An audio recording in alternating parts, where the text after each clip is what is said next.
years ago tomorrow, KELO TV first went on the air. Tonight, in honor of our anniversary, we continue our series looking back at the stories that have shaped KELOLAND. Now, the early 2000s were a time of tight security, deployments, and dangerous wildfires.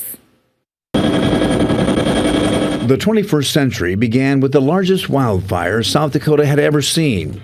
The Jasper Fire burned more than 83,000 acres and started what would become the worst streak of wildfires in state history. Over the next few years, crews would be called to the Battle Creek Fire near the Black Hills Children's Home and the Grizzly Gulch Fire, which forced evacuations of Lead and Deadwood. In 2007, crews battled the deadly Alibaugh Fire near Hot Springs. We've got extremes that we've never seen recorded in South Dakota.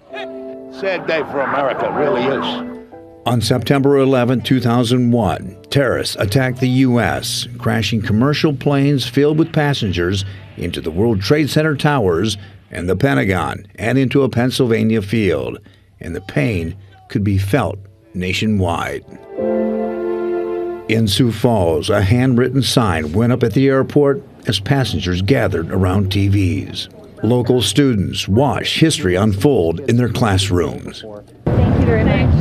And people quickly came together to help the victims by raising money for the American Red Cross. Even politicians sent a unified message. And we will speak with one voice to condemn these attacks. Cars lined up outside gas stations because people were afraid prices were going to surge. By nightfall, many local stations were running out of gas. I drove around everywhere around just looking for some empty place, and everywhere just lines. From local military bases to Mount Rushmore, after 9/11, we faced more security than ever before. It was a time of deployments and welcome home ceremonies. Dylan, do you see Daddy? There he is, Dylan! He's right there! Come on!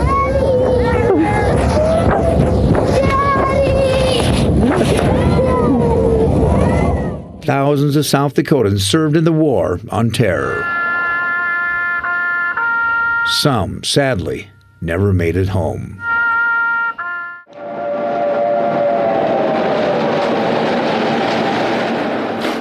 A tornado outbreak is making for a menacing evening in KELOLAND tonight, and it's wiped out Manchester, South Dakota. Our reporters on the scene say the tiny town is flattened. On June 24, 2003, an F4 tornado tore through Manchester.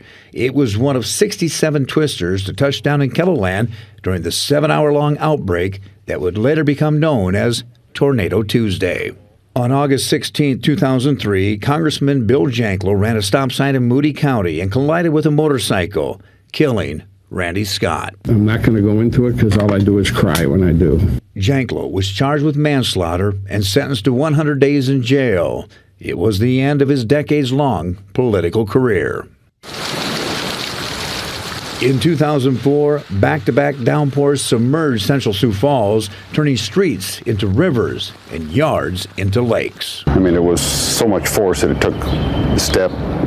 This was just, had all floated away. It was considered one of the worst natural disasters the city had ever seen. Over the next few years, the city spent $40 million removing old trees and replacing outdated storm sewers to prevent future floods. In 2004, South Dakota's U.S. Senate race made national headlines. Voters came out in droves to decide between Republican John Thune and Democrat Tom Daschle, who was the Senate's top Democrat. Thune ended up winning the race with just 50.6% of the vote. To those this evening who voted across South Dakota for me, I say thank you. I am honored by your support. It was the first and last election Daschle ever lost. 2 years later came a political story no one could have predicted.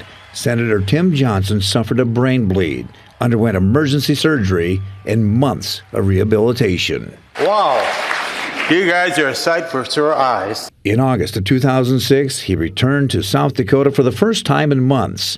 A short time later, he announced he was running for re-election. In 2007, protesters stood with signs outside the state penitentiary ahead of South Dakota's first execution in 60 years. Elijah Page's father spoke in the hours leading up to his son's death. He knows right from wrong. I mean, he knows what he did is wrong. That's the reason the boy's on death row now. Page died by lethal injection for his role in the 2000 murder of Chester Ellen Pogue. That same month, the National Science Foundation announced it selected the old Home State Gold Mine for the site of a multi-million-dollar underground science laboratory. It's now known as the Sanford Underground Research Facility. Tomorrow night, we will look back on Missouri River flooding and a building collapse in downtown Sioux Falls.